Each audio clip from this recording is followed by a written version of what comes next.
The views and opinions expressed on this show are those of the authors. Any content provided by our bloggers or authors are of their opinion and are not intended to malign any religion, ethnic group, club, organization, company, municipality, individual, or anyone or anything. He's a surgeon. He's a 100-ton boat captain. He's a lieutenant on Seaside Heights Beach Patrol in New Jersey. He's a member of the Coast Guard Auxiliary. He's Dr. Michael Kachmar. Need answers to your medical questions? We have them. Listen in to hear latest on medical topics related to all that and more. Hello, everyone. This is Dr. Michael Kachmar. Welcome to Scrubbing Up with Dr. Michael Kachmar. Today's date is April the 13th, year of our Lord 2023 AD. We have Sean with us today. Hello. Sean has no hat. You got to wear a hat, Sean. I'm usually the hat guy. Yeah, you have no hat. I'll get it next time. Yeah. So thank you for tuning in here. I'm a board-certified reconstructive foot and ankle surgeon, and I practice at multiple hospitals. I do surgery. We have several offices. I've been doing this for about 30 years. And this is a medical, political kind of show. We try to highlight a bunch of stuff, and we're on all the platforms: YouTube, Rumble, Facebook, Spotify, Twitter, Twitch, and I said Spotify and Apple Podcasts. Amazon, everywhere. Amazon. We're all over the internet. Right. And Sean, you don't have our thing. So if anybody wants to get a hold of us, we don't have our icons up there. But I'm at drkachmar at iCloud.com. You might want to go to Lifeguards Off Duty. Maybe there's some stuff there. I don't know if you have it. Nothing there. All right. So anyway, I am if you guys want to get a hold of us, drkachmar at iCloud.com. Go on YouTube and please subscribe and follow us. And if you want to get to our webpage, it's JerseyShoreFootAndLegCenter.com. We have it up there right now, JerseyShoreFootAndLegCenter.com. Can you put the DR Kachmar up? Or is that? You know we're doing the medical show when Kachmar's in scrubs. Right, that's right. I have Is it still scrubs? D- if it's a doctor? DR Kachmar right here, iCloud. Go down. There you go. Yeah, I got it's on my thing here. So, and give a picture here. This is our new studio. We had a remodel. We brought in. It cost us about $250,000 to remodel the studio. The whole Zeppelin.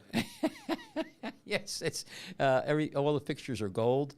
So anyway, we thank you for tuning in. So today we have a couple things. Last week we talked about transgender stuff, and we try to be fair on both areas of this issue. But to me, I'm trying to drill down on one of the main issues here with this transgender stuff. And my main problem, or my not problem, but what I see where the issues are there's always been transgender surgery, mostly in adults.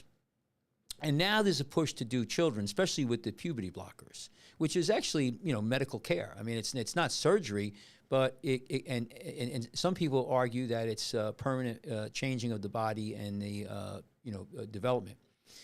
But where I'm trying to home in on is where there's a big fight right now is whether or not the parents have the right to decide whether or not the child gets puberty blockers, whether or not the child has surgery. And this is an interesting thing. And who's getting involved in this as a secondary individual is the school, because these kids are going to school. So what you have is the school at one point, and some schools are saying, we're going to take over the care of these kids because, we got them and we know what's best for the children. And then you have, and they are implementing and starting, puberty blocker education, maybe directing it to a doctor. And in some states, they may even be, doing the procedures, and without parental opinion or even knowledge. And so that's where, to me, the big battle is right now. So you say, oh no, you're exaggerating, or off the Richter scale. So people who have kids in school, think about this. You could have 13, 14, 15-year-old kid who's having issues with their sexuality or maybe their body, and you're not going to be told, and the school is going to initiate treatment, and you have no say in that treatment. In fact, you may even have to pay for that treatment. So I don't think that's right. I think that the parents should be involved. Now, this is all across the country. Now, so I'm going to give you an article here that we're going to pull up in a minute. This article was published April 6th, 2023. So you want to pull my iPad up. So this is California School Board votes to uphold so-called parental secrecy policy. Yeah, is this the mother whose daughter had medical care? You want to put me in the box? Yeah, and yeah, there somewhere we should be. Yeah, I got it. Keep going. So I'm going to read this here, and you're right. So the California School Board voted 3-2 against developing a policy that would lead to increased parental inclusion. Okay, so what you're talking about here is a California parent accused school of secretly counseling her 11-year-old child to transition. Can you throw the video on? I'll throw it on, but can you, you should go here. So let's see if we could hear her. I don't know if they're going to do it. It may not come through. Hi, my name is Art. This is good. Got a car sitting How in we the get rid yard? of Art? Bring in your trade, Just running or the not. sound Auto button? Palace. Yeah. So what we're going to do, skip ad here. So let me just see if we could get her on here. It's pretty, I just want to give her the flavor of her. Don't know me. My name is Aurora Regino, and I am the mother that filed the lawsuit in federal court against Chico Unified for transitioning my daughter without my knowledge. I'm here today to tell my story so parents and the public know what is going on in our schools. Last year, my 11-year-old daughter was in elementary school here at Chico Unified, and her elementary school transitioned her from female to male behind my back. Shortly before this happened, my father had recently passed away, and I was diagnosed with breast cancer. My daughter was distressed and began questioning her sexuality, so she decided to reach out to a wellness counselor at her elementary school. The day my daughter shared with her guidance counselor that she felt like a boy, the counselor immediately affirmed this new identity. From then on, the counselor continued to have one-on-one meetings with my daughter without my knowledge. During one of those one-on-one meetings, my daughter told the counselor she wanted to tell me about her new identity. The counselor ignored her requests and did nothing to support her in letting me know what was going on at school. Throughout her transition, my daughter changed very quickly, was bullied, and as a result was very unhappy. With the outfit on? Because Yeah, her she's school gonna be kept this triggered. transition She's a gonna probably secret run from up me, and, she you know, with it. was on her own. All I'm right, a busy working mother, just like the rest of you. Yeah. Okay. Before this happened, So here's the deal with this. I want to break this down because you have the school, and this is an 11-year-old child, 11. Now, where the child at 11 years old, or anybody under 18, they need parental consent. That's the whole way this country has run for years and years and years.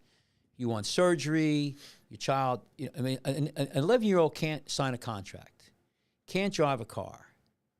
They're not considered an adult. Yeah, until you're 18, you cannot. Now, consent. how can a child, 11 years old, make the decision to be treated? So they're not making the decision. Reality here, you could go back to me. Just go to me. Who's making the decision here? You have to go back up. Who's making the decision here is the school counselor, not the parent, because they're not involved. So one person here is taking charge over the care and treatment, and that's where I come in as a doctor, of an 11-year-old child. Now, this is the government. So the counselor, in extension, is the government. Okay, they're getting paid. Sure. Well, what are you making face for? It's not the government? I don't know if it's the government Well, they're necessarily, but we'll he's keep going down this. Well, train. well, he's approved. They know about it. They're sanctioning him. They're not stopping him. Yeah. So in extension, if you work for a school, you're working for the government. I don't know if this is. I know where you're going with this. Let's keep going. Okay, It's just good, It was good. a bit more of Okay. the guidance counselor is the man. Well, a woman, whoever. The them. The them. Not like It's the the them. them as in.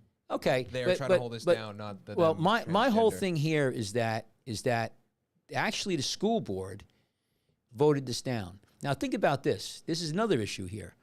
The school board is a governmental agency. Mm-hmm. Okay, you got to understand the government, because this is where I'm talking about the force of the government. It's not a private school.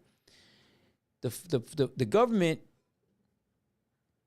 The school board is voted by the parents. The parents are supposed to be sovereign. They're the ones who run the show. We pay the taxes. As a parent, we should be able to decide somewhere along the line what is taught and not taught. You can make that argument, but here, the parents have no control of the school board.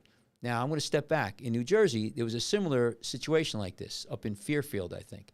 And the borough attorney for the school said to the parents, you have no right to tell the school or the state of New Jersey, because it's the New Jersey Department of Education, what your child is taught. He said, what you have is the right to move to another school. Where I throw back and say, okay, then give us vouchers, you know, $23,000 or whatever it is per person, per student, and I'll take my child somewhere else. So getting back here is this: you could take away well, I'll give you another. Why don't they let the parents be involved? What is, so I asked you, Yeah, so why wouldn't the parents, say why something wouldn't, along the lines of, if there's a domestic issue within the house, Yeah. it's unrelated to any of these issues, just some type of domestic issue, the guidance counselor can talk to the child, without the parents, just to like make sure they're okay, to make sure that whatever's happening in the situation isn't affecting them drastically negative.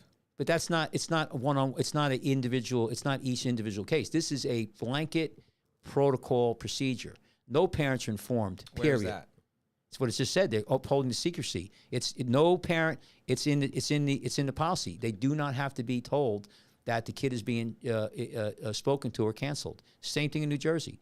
They don't. They're not compelled. And what happened is this woman. Yeah, but the same thing then. They're not compelled to talk to every parent every time there's a domestic or a believed domestic dispute happening. What do you mean domestic dispute? Explain that. Like if the dad's beating the mom, the guidance counselor can talk to the kid without letting both parents know right away. I don't.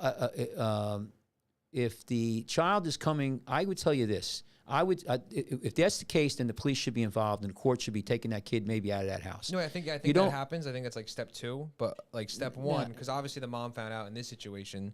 No, but it's a matter of policy, Sean. Get rid of this. Get rid of this. Put me back on. It's a matter of policy right now, right? It's a matter of policy where in these schools they're not allowing these children to be the parents to be involved. Okay, it's a matter of policy, and what I'm saying is that that's wrong. So when did that mom find out about the situation? I don't know. This just came out, and she's got the lawsuit. But my point about it is that I don't care when she found out. It's the point is that what the schools are doing is they're taking the parents' ability to be told. Just like anything with good example in New Jersey, you're not told if a child under 18 wants to have an abortion in New Jersey, okay? Follow this one. If they're 12, 13, 14, 15, 16, 17, 18, they don't need the parent consent. They can consent themselves and have an abortion. No consultation. They don't have to tell the father, whoever it is, and they don't have to tell the parents. Now, I would hope that the counselors or whoever's dealing with this, or the state, if the girl was raped or having sex with somebody, they would deal with it. But the parents should be involved, and an abortion is not a dangerous procedure, but it's a lot different than having having a surgery. Yeah, but the parents. Different. My whole thing here is that wait till you have kids and you lose control of your child in the school. Oh, I can only imagine what that's like. I mean, yeah. I just don't. I think this is. But here's why. What's the problem? I know domestic. Okay, that's a separate, specific, very small scenario. If there's the child is being raped by the father, okay, then you bring police in. You may not want to go right to the parents. Yeah, I don't think it happens that quickly. Is what I'm saying. But this is. Yeah, do we have a time frame according to this article when the mom has to? No, don't get out of this. You don't go back into me. You keep them going back to me. Don't. I'm trying to. No, I don't. That article's gone. We don't know that. No, I don't think it matters though. It doesn't matter if it's a month, 6 months. It wasn't 2 days. It was a while. This kid was getting treatment, and I'm telling you is the board just voted to reinforce that the parents are not going to be told. Period. Never, ever. Yeah, if you were looking at it from the mother's point of view, wanting to make sure their child, they were raising the child the way they wanted to, I can see how scary it is that this child was in the room with a professional, and being manipulated for lack of a better word, right now. Well, I'll give you. Let me ask you this, Sean, because you're younger. What does the parents have the right on a child? They bring this child into the world. Okay. Do the parents Yes. have a solitary? What's the word I want to use? A legal. They're their guardian. Yes. Right. Now, obviously, they can't abuse them. They can't beat them. They can't, you know. Yeah. But they're your children. So now you have the state. I know you don't want to say that, but it's not some stranger. This is the state with all the power of the state, the guns, you know, the power, and they're coming into the school boards, and the school boards are taking into control of these parents. I think it's a very dangerous, slippery slope. I think it's a slippery slope too. That's why I was trying to gauge the time frame that this is happening. Now, Because what if it is only like they meet one time a week for a month? So like for 4 sessions, the daughter had the child was speaking to the counselor, and this went on, and then these actions were taken. Well, I would still, it still may have affected the parent-child relationship, but now, how about this? how drastic is that? How about this? How about as soon as a child goes out and reaches out to a counselor, the counselor immediately notifies the family and then gets permission for the child to be counseled? The only thing against that is like the resources that would take every single time that would happen. Oh, well. There's teachers aren't Oh, getting well. paid now. Well, listen, then don't do it at all then. Then if you don't have the resources, don't do it. We'll take care, identify it and let the parents take care of it. What's the qualifications of these people? And what if they, don't do the right thing? Let's just say, how much is, so let me dovetail that. How do we know that they have the best interest in that child? Just because they're a counselor? Yeah. How many counselors, how many priests, how many people have abused children? Okay, I'm a Christian. Okay, I know, yeah. So when you tell me, okay, so now I got another article for you, which is an interesting thing. And when you talk about everything that's going on in the schools, For the record, I'm just being devil's advocate. I know for that's the good. sake, Well, that's what I pay you for. Okay. So put this one up. This is a great one, and I just go in here. This is a trans. Can you pronounce that? Detransitioner slams clinics media for politicizing gender-affirming care. They do everything for profit. Now, obviously, this is a biased person, one way, No, but I think that's a scary thing too, like how profitable this is right now. I think it is, or I think it could be seen as a fashion right now. Like it's trending. It's on TikTok. It's on Instagram. Yes. So here's an interesting thing. A biological man who underwent gender-affirming care 40 years ago said that the surgery nearly destroyed his life and slammed the profit-driven, and he slammed the profit-driven nature of surrounding transgenderism in American medical and political landscape. When you hit the regret button, you can't pull the pieces back.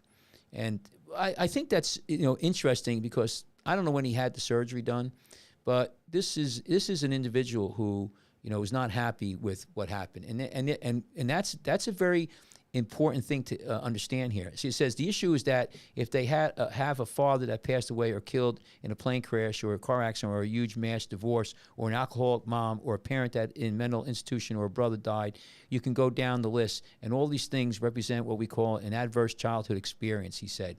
So you can, life is tough, and a lot of these children who are going through a trauma. This woman who we just talked about from California, she just got breast cancer, right? What was the other thing? The father died. I forget. It was breast cancer. Father was something happened, but right. Traumatic family. So I think counseling is important. I think that they should initiate counseling, but I think within 48 hours, 24 hours, 2 days, like you said, they should be advised. The parents should somewhere along the line, and soon. And I agree with that. That's a great point you made. They should be advised, but they actually shut it down. So now here's people out there, and there's a lot of these people who regret having it done. All I'm saying is this: wait until they're 18, or at least have the parents involved. That's what gets me. We talked about this last time, and you could knock me off here. We talked about this last time. My thing is that should we have surgery? The $50 million question is, if we let these kids wait until they're 18 and mature, and then have surgery if they want it, is that better to do that and not risk having people who have the surgery and regret it, or if we delay it, and they don't, but if we do it now, we damage it.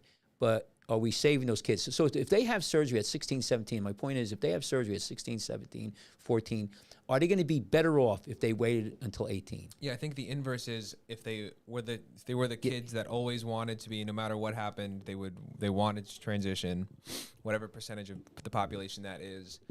It's better for them for sure if they get on the blockers and the medication as early as possible. So then you make the argument, how do you predict that? And you can't. If the studies that I read say about 90% of these people just, accept their bodies and they turn out to be gay, then they've had the surgery and blockers for no good reason.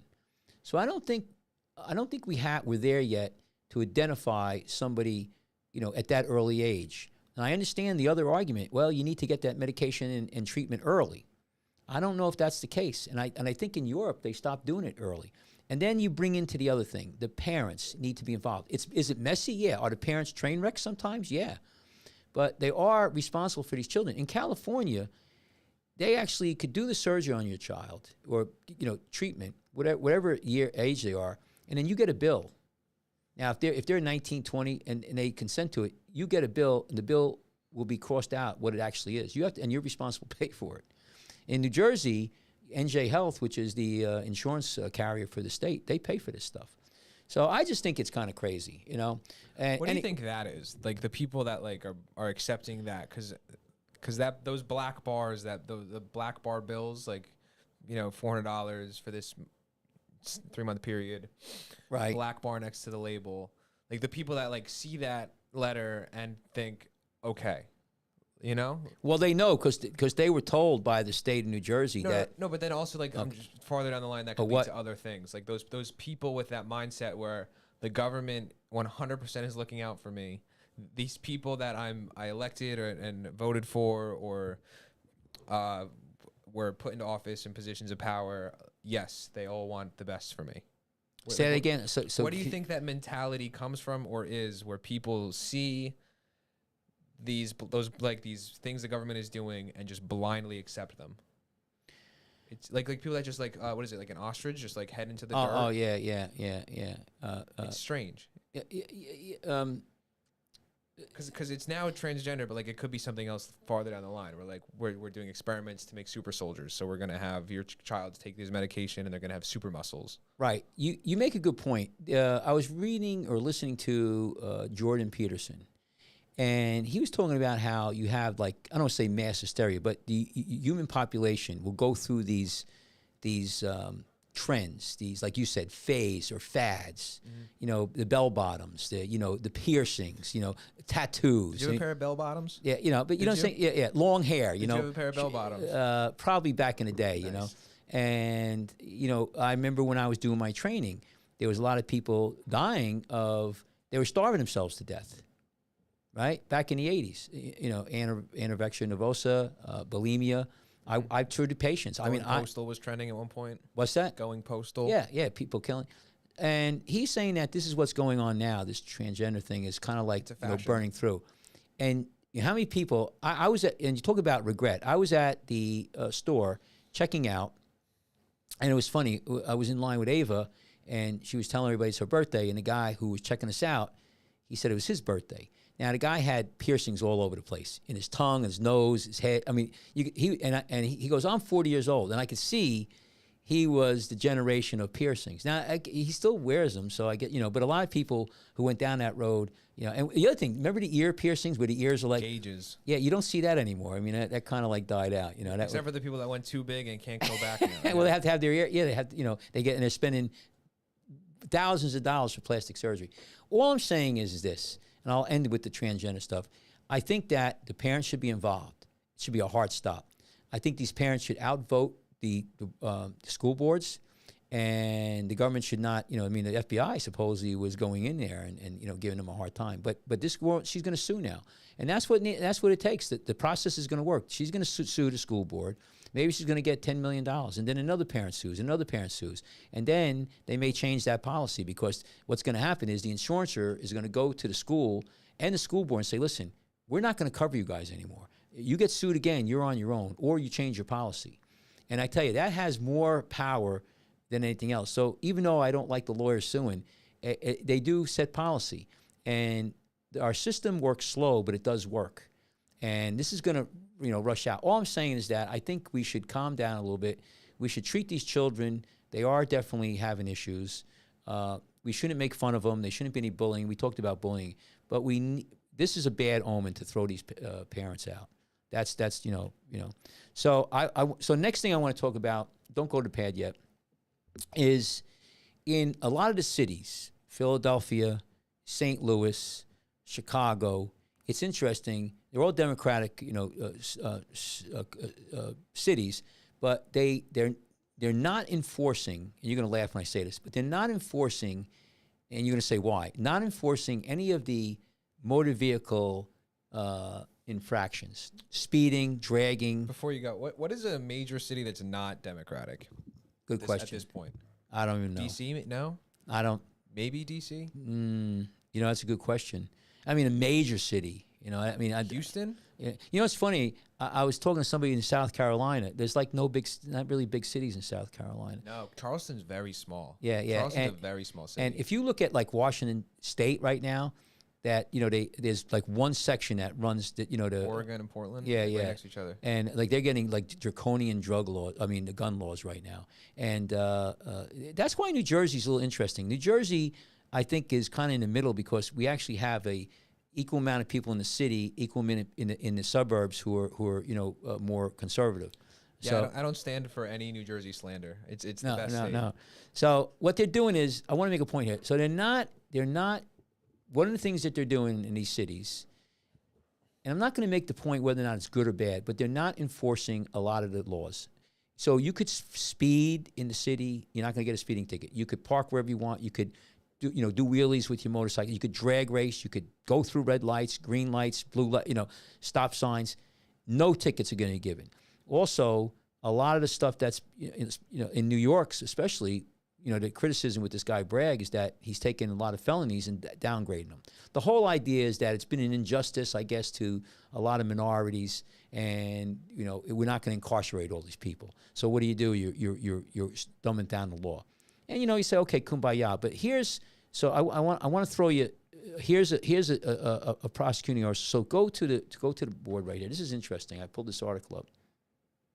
So this is, they say, Sorrel-backed prosecutor. I don't know if that's the case or not. Marred in scandal, facing new complaints of negligence and misconduct. So what's interesting? This is in St. Louis.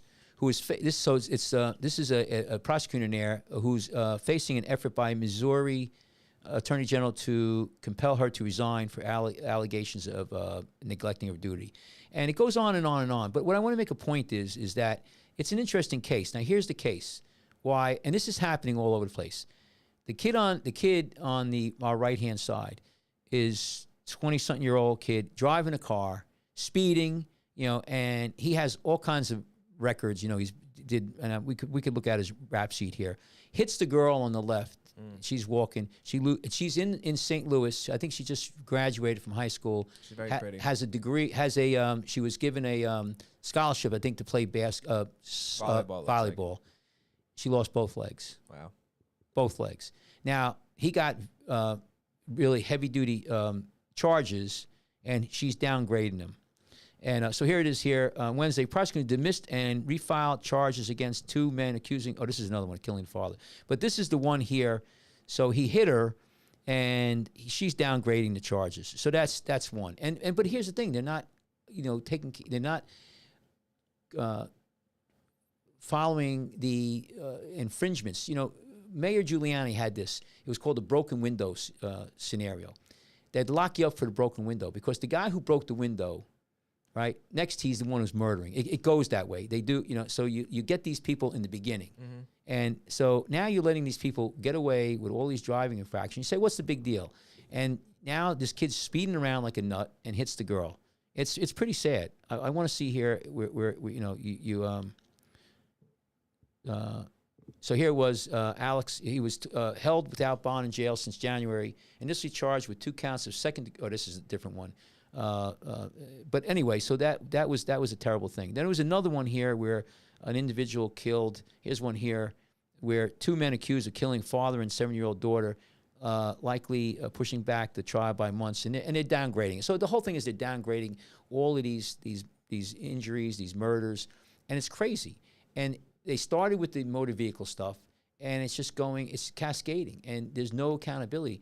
When you lose, what's the word I want to use? When you lose justice, you have anarchy, and it's no good. And so they're trying to throw her out. I mean, why do we have to have this in this country? I don't know her. She might be the greatest person, and but I don't. What?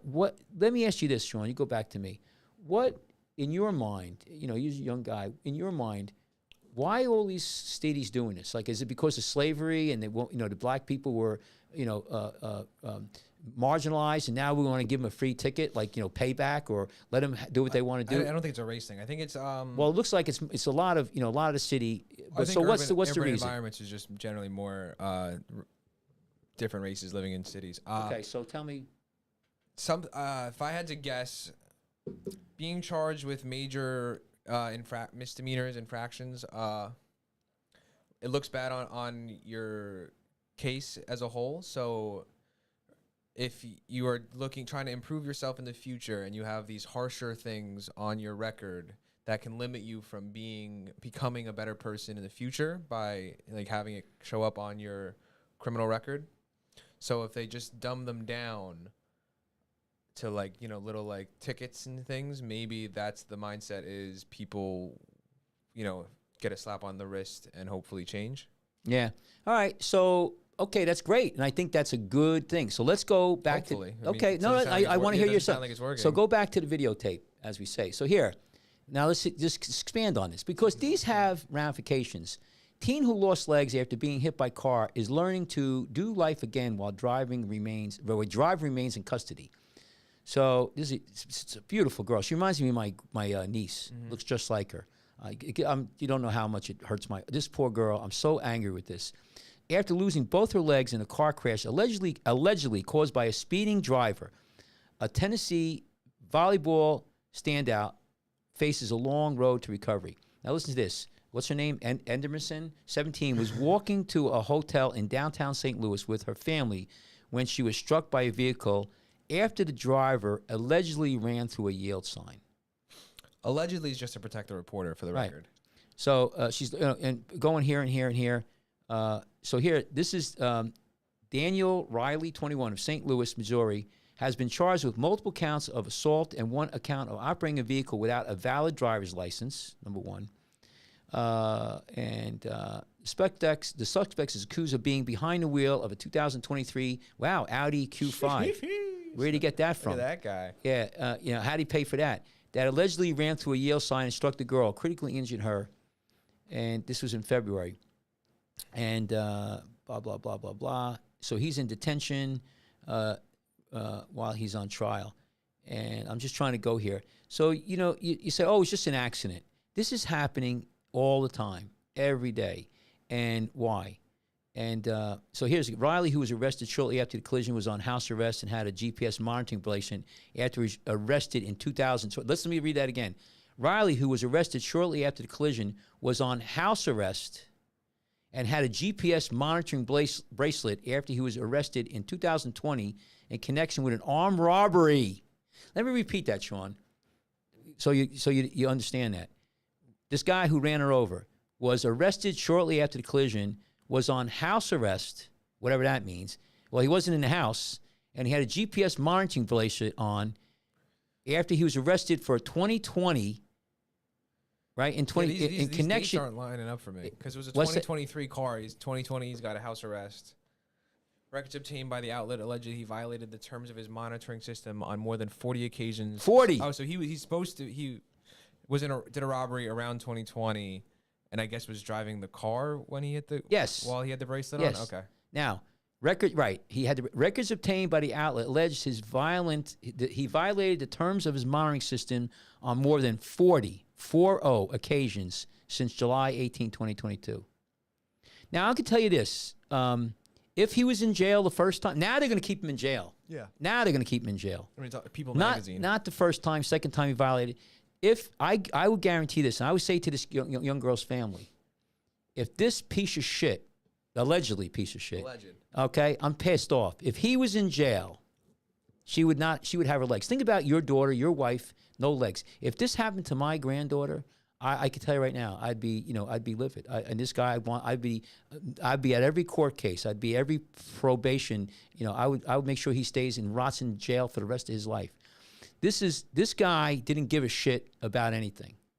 Didn't care, and they should have locked him up. But this is what they're doing in the cities. Now, I just asked you why. Okay, because he's a minority, black. This guy, this is not good. This is what's going on in this country. You're going to have more and more, and this is not an isolated thing, Sean. So what do you think about that? That's a tough one, right? Yeah. Get out of here. But, I mean, so the reality of this stuff, that's why the prosecuting attorney, the DA, she probably feels bad. She probably saw a lot of kids who had injustice. Or maybe she had injustice when she was younger. Maybe as a black woman, she got... You don't know that she's black? Yeah, she is. I just showed a picture of her. The judge is black? No, the DA. The one who's there, they wanted Can. But I'm just saying, I understand. I had it was the other case. I understand that. And my point is that we have to step back a little bit and say, okay, there's been injustices in the past, but you know what the old thing is, one wrong don't make another wrong right. Two wrongs don't make a right. Remember that old saying, two wrongs don't make a right? This guy obviously wasn't getting let off for reasons like he should have had a slap on the wrist for other driving infractions. It sounded like he was a professional criminal, and I don't know why they didn't do anything. Maybe the criminal organizations have more power than the police right now. I'll tell you what. I'll tell you my liberalism. Make a point. How about this? How about if in 2020, when he first got arrested for armed robbery, you kept him in jail. He's young, and put him through a rehab program, and tried to change him around instead of kicking him out in the streets. Because kicking him out in the streets with a GPS monitor didn't do crap. And he hurt this girl.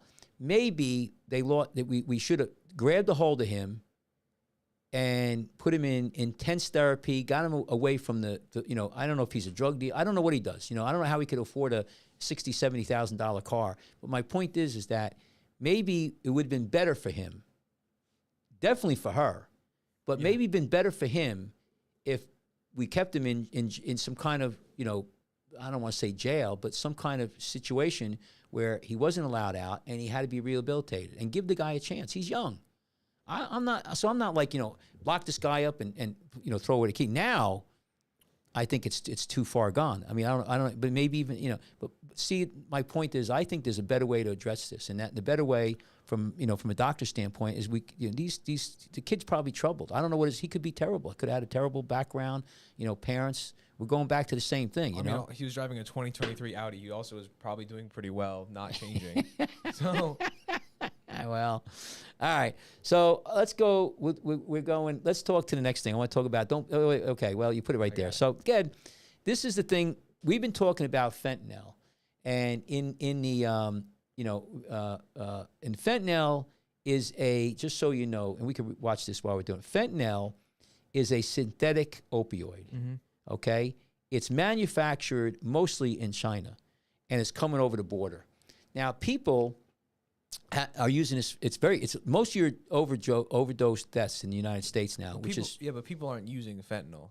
A lot of people people using drugs that has fentanyl. No, in it. people are buying fentanyl to use it. No, that's true. But I'm going to tell you right now. Fentanyl mixed with veterinary sedatives, xylazine, has been linked to sharp increases. So people are buying the fentanyl, and with dealers are selling sedatives with fentanyl. No, it's the opposite. They're selling the fentanyl. Trust me, you could read this article. I don't. Yes, they're selling. No, fentanyl is people want fentanyl. Let me see the line where it says that people want fentanyl. Because everything I hear. Oh no, you could read this article. I mean, I'm not gonna. I can't. I'm not gonna. Even if people want fentanyl, the problem is. Go ahead. What if?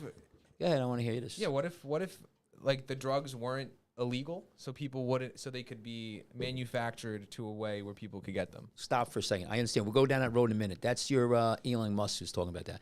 George Floyd, famous George Floyd. Famous George Floyd. You know what he was high on? Goofballs. You know what a goofball is? I don't know. Fentanyl. Is it a Willy Wonka Fentanyl mixed with not crack, but methamphetamine. Methamphetamine. Yeah, crystal meth. That's a goofball. So that was his drug of choice. Sounds like a goofball. Yeah, and so people are, my point is we talked about this. So what happens? This is the reason why this is dangerous. Is this? So Biden administration now is going after the fentanyl laced because it's what they're doing is the reason why they're mixing it with the animal tranquilizer. A couple of reasons. It wasn't limited. You could buy it, and they use it for vets. So it was very easy to get. And it wasn't regulated or controlled. Yeah, it's also just two downers. So like the sedative doesn't really affect the fentanyl high. Well, what happens though here? It's called xylazine. It's not a narcotic. It's a sedative. So what happens is if you OD on fentanyl with xylazine and you get Narcan, they give you Narcan, you still may not make it because the Narcan does not affect the tranquilizer. It's a different drug. You understand? That's why it's so dangerous. Also, it causes ulcers on the legs. It's pretty bad. And but here's the thing: the politics of side, it's coming through the border. You could see the open border policy. It's just huge amount. I know. It's coming through the border. It's coming through the It's border. illegally coming through the border. Yeah. Well, if you listen to Nancy Pelosi, she said it's coming through the border, but at the at where the people are allowed in. What do you call those? At the stations, at the not illegally through in backwoods. We know it's coming through the border. She's making the Yeah, argument. she's saying it's coming through the borders, but it's coming through the where people go through the actually toll booths and all of that. So this is really bad. So this is going around. It started in Europe, actually in Puerto Rico. A lot of people are saying. Do you know? If I'm just going to look up this now. But do you know if like Rome or anything had illegal drugs, did illegalize drugs? I know China did with opium for a little bit. It almost destroyed them. Yeah. Now there's zero tolerance in China. So I just want to read this here. It says that so research has shown that opioids like fentanyl are increasingly combined with xylazine and sold on illicit drug market, according to National Institute of Health. This is old news. This has been around for years. This is really bad. But the big thing about this, it causes ulcers, Sean, in the legs. And you could read this. This article here is out of news. You want to do the video real quick? I don't know if you want to do it. We don't have to listen to it. It's but this is the new thing. So the Biden administration declares fentanyl laced with animal tranquilizer as an emerging threat facing U.S. But I read this. You know what got me about this too, Sean? What about just fentanyl? In other words, fentanyl has been killing people for the past 2 years. The drug czar never thought about that. Now that it's mixed with xylazine, now all of a sudden it's bad. We have 110 drug overdoses this past year and the year before that. But now all of a sudden this is emerging threat. There's always articles about fentanyl killing people. They're just like letting you know that the weird ways people are doing it because it's a little bit of a niche story. We got to stop the fentanyl coming through the border, and I don't know how. You got to close down. You got to put pressure on China. China manufactures it. China is the one who needs to be, stopped. And somebody has to say to China, politically, we're not going to let you do this, and there's going to be sanctions on it. But it's killing a lot of people in this country. So it's pretty bad. Do you think that if we could do you think we could have? Yeah, you could get rid of this guy. A world where we have legal drugs that we don't use or utilize to. Good point. So Elon Musk said that maybe it's time to legalize fentanyl. That's what he said. Or opium, like just. But fentanyl is a synthetic opium. The cat's out of the bag. I mean, yeah, you could get rid of fentanyl and just have heroin again, or morphine. You can put people on. They did it for years. They put people on methadone. So you go to a methadone clinic. They're all over the place, and you got it. The state paid for it, or the government paid for it. You got needles, and you would get your pills. And I think that was not a bad thing. I'm not prepared to go into this because it's really complicated. No, but here's the deal. People are dying left and right. People have a lot of issues. There's suicide rates going up. People are, offering themselves. You talk about gun violence. 45,000 people last year died of gun violence. 60% of it was suicides, and about almost 40%. The rest of that is almost in the cities, gang related black on black, which is a reality.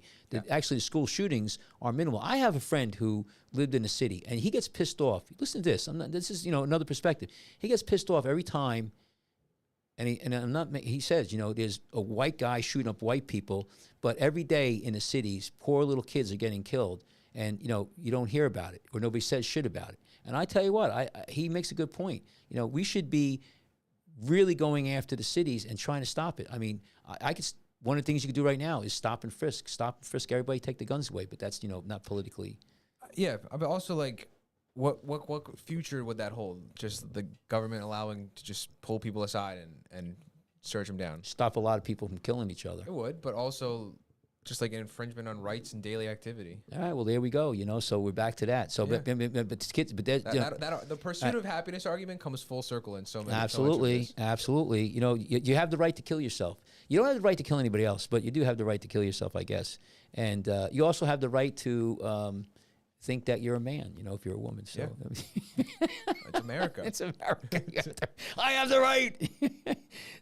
But this thing with legalization, it's been an argument for millions of years. Now we do legalize. We're legalizing marijuana. Now look at New Jersey. We legalize it, 21 and over. Everybody talked about it. But what happened is the governor came in through I don't want to say a back door, but I don't think anybody voted for it. And he said anybody under 21 could smoke pot. It's not illegal. It's not delinquent or criminal. And they can smoke in public, and the parents can't be told about that. Have you seen the video of people complaining about drunk driving laws being put into effect in the 80s? Yes. Oh, yeah, it was bad. Video? Oh, yeah. Remember the video where people complaining about it? Yeah, oh, yeah, they were pissed because people drove. There was nobody got, the only time you got locked up for drunk driving if you were in a bad accident. Yeah, I probably won't put the fine right now, but it's so funny. Yeah. But the thing with the drugs, there's a couple problems with the drugs. Is it here? Cash, check this out. This TikTok right here. I don't know if it's going to play through. They probably won't hear it. Well, I'll say it. Can't have beer. Yeah.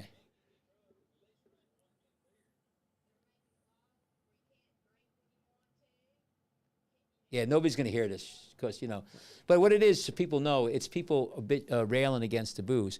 Her line at the end, she just goes, pretty soon it's going to be a communist country. Yeah. Right. Drunk driving was the beginning of it. Yeah, and that's why when we talk about all this stuff, I put things in perspective. There was more murders back in the 80s and more drug deaths in the 80s. If you go look, we're getting close, but we didn't eclipse that yet.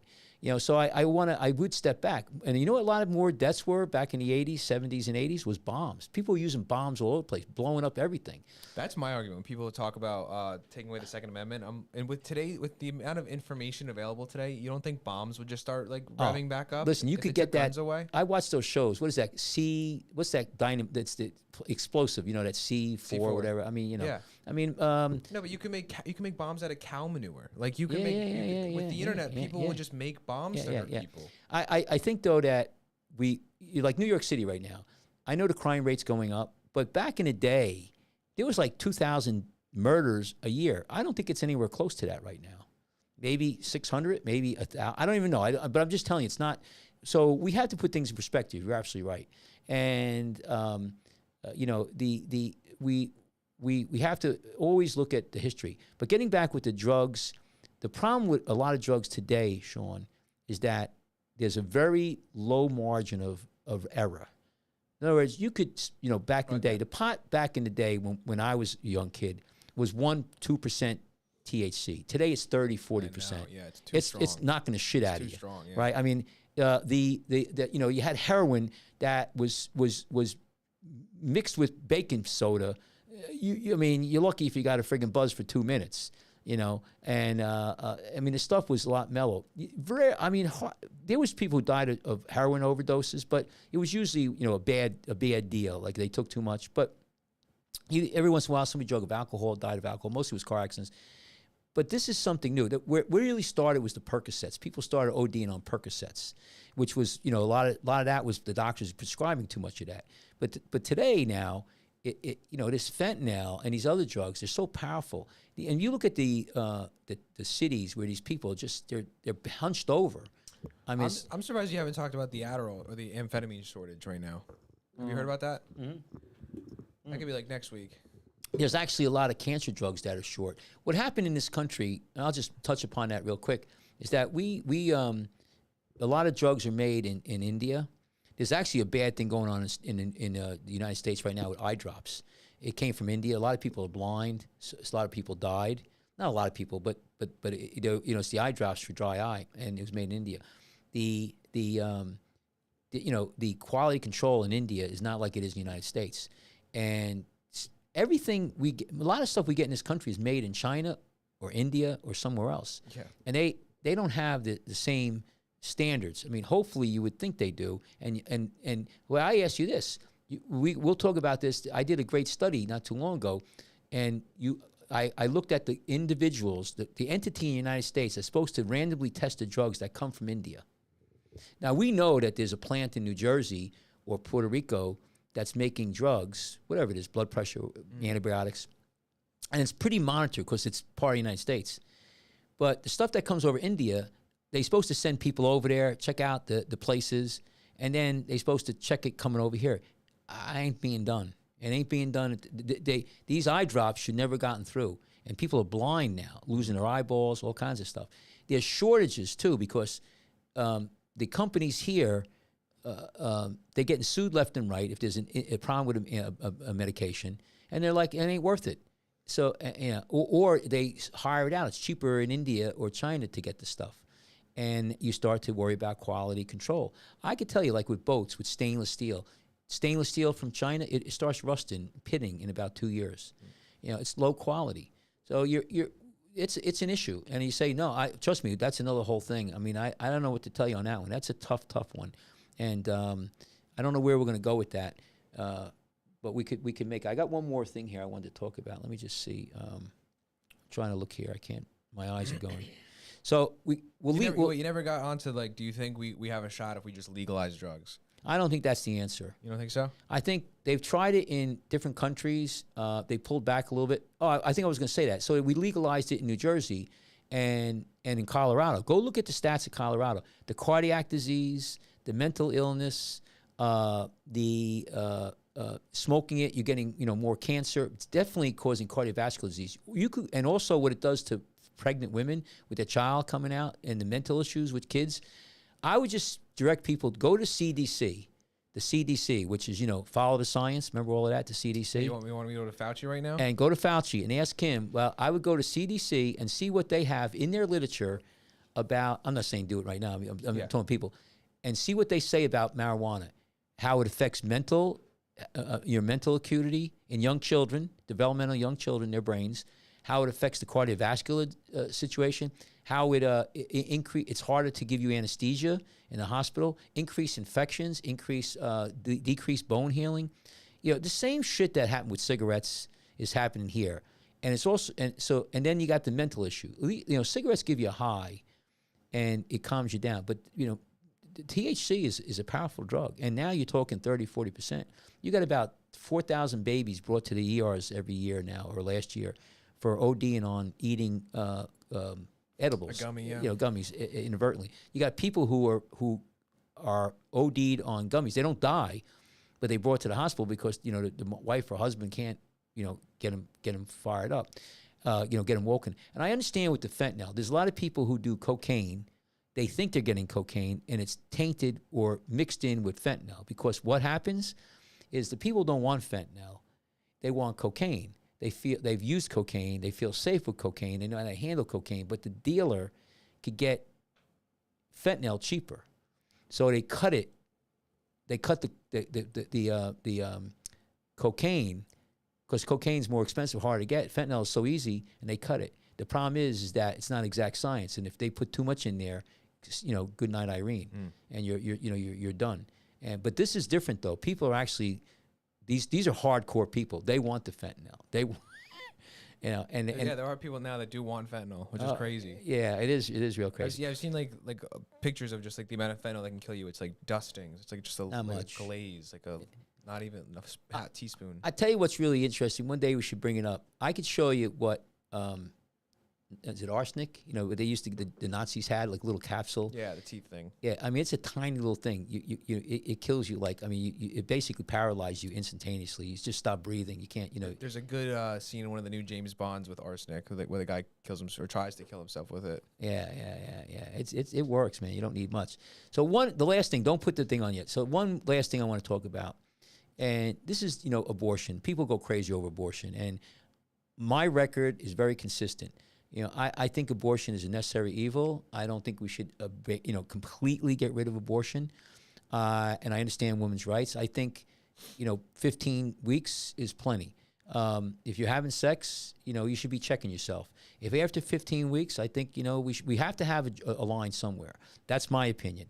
And the reason why, a lot of people say, well, it's just tissue. It's no big deal. You know, I put on Twitter a post of a 15-week fetus. It looks just like a little human being.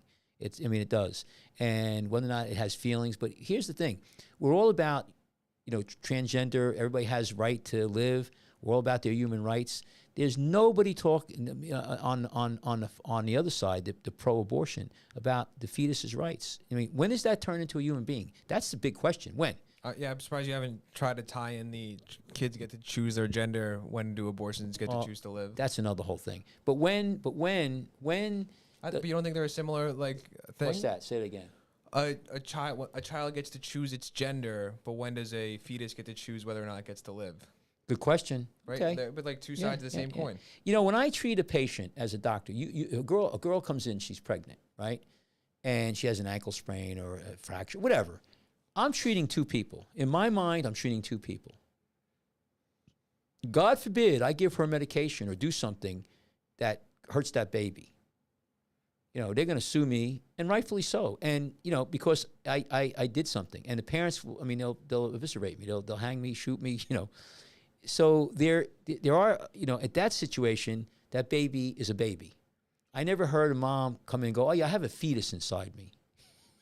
You know, It's like, oh, my baby, I can feel my baby, you know. But when you don't want it, it's all of a sudden a fetus. Can't have it both ways. And we talk about the 14th Amendment, talk about, you know, life, liberty, and the pursuit of property or happiness, whatever you want to say, but life. So where does life start? I'm going to show you this article here. So people say, well, when the baby's viable. Now, remember, in New Jersey, you could have an abortion up to 9 months. 9 months, okay? You could, how many weeks is 9 months? So 9 times, you know, 4. A lot. Yeah, 50, yeah, 280 days. Yeah. You could have it on demand and no waiting period, and the state of New Jersey will take care of it, pay for it. Now, so when does the patient, the baby, become viable? Maybe we should end abortion at that time, okay? Right? Would that make sense? If the baby is viable outside the wound.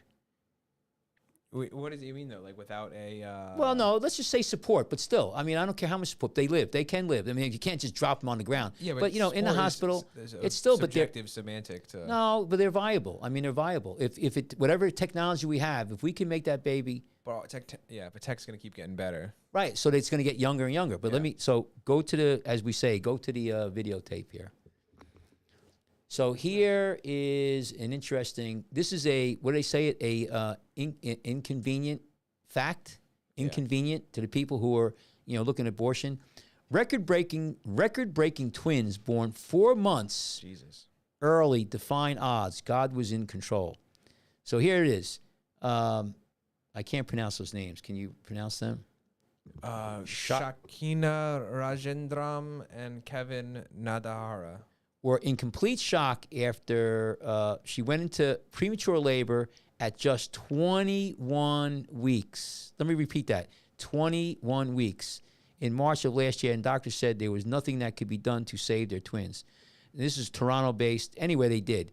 And since the babies were only 20 weeks, over 4 months early, blah, blah, blah, blah, blah. I'm just going here. And what is that? That's them? Yeah. But at what age? 4 weeks or whatever, 4 months? I don't know where this is here. And the couple, they were thriving. Let me see. Let me go here. So look how small they were when they were born. Look at that.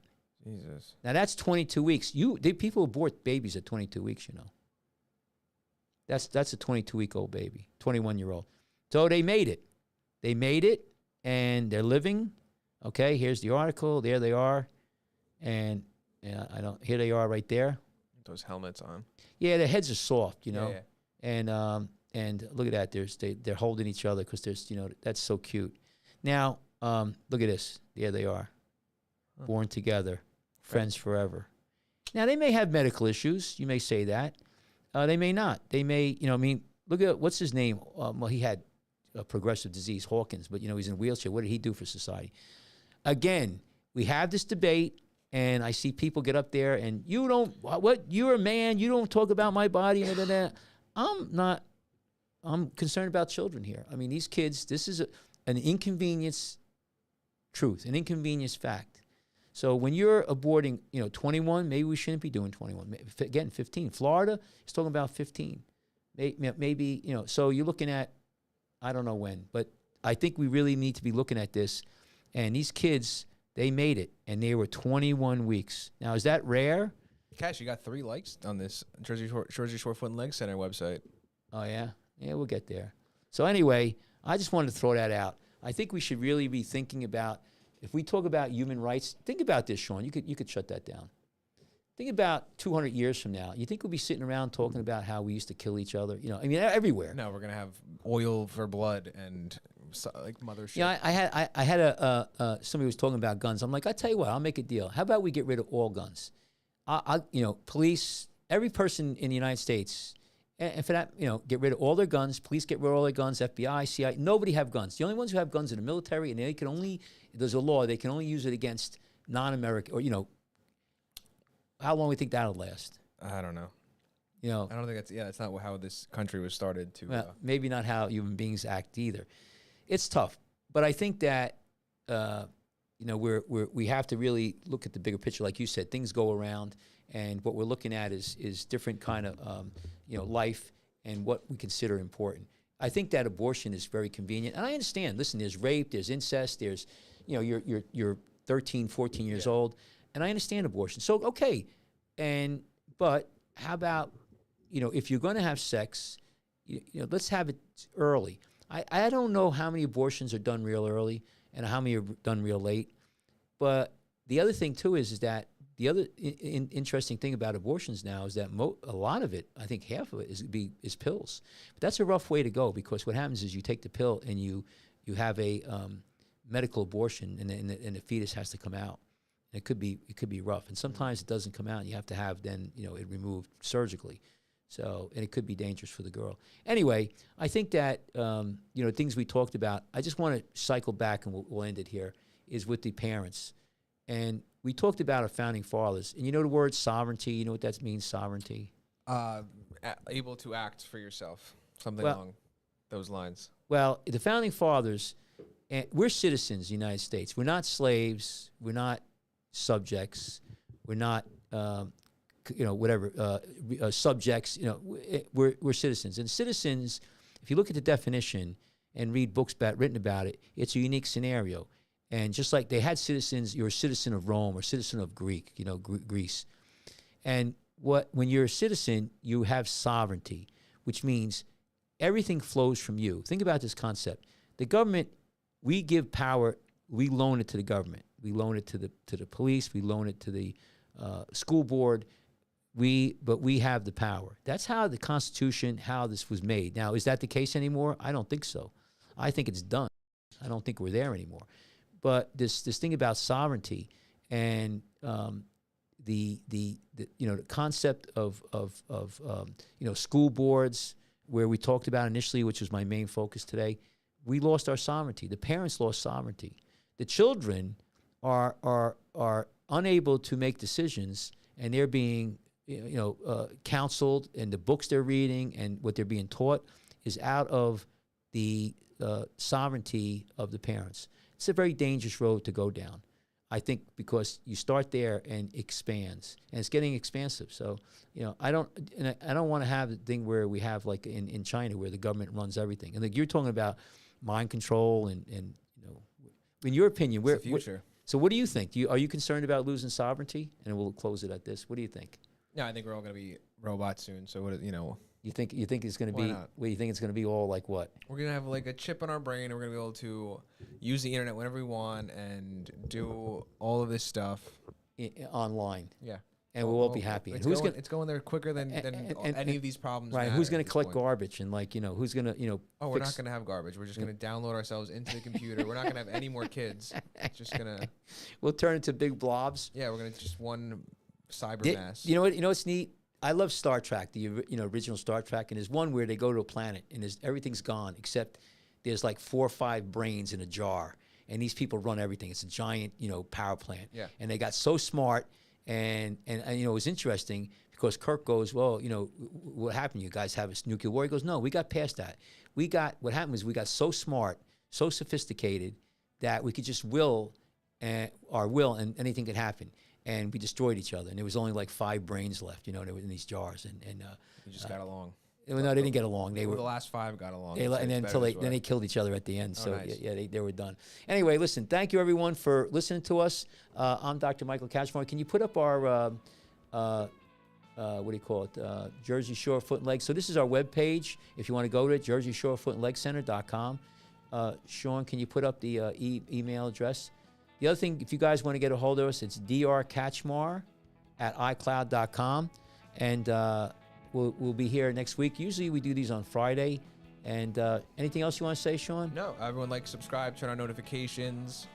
And thank you very much for watching us. Sean, Hey. you want to get us out of here? What do we say here? We don't say stay out, don't stay s- we alive. don't No, do we that. said scrub up Scrub up. and stay sterile. No. Stay sterile. All right, bye-bye. Future. Bye-bye.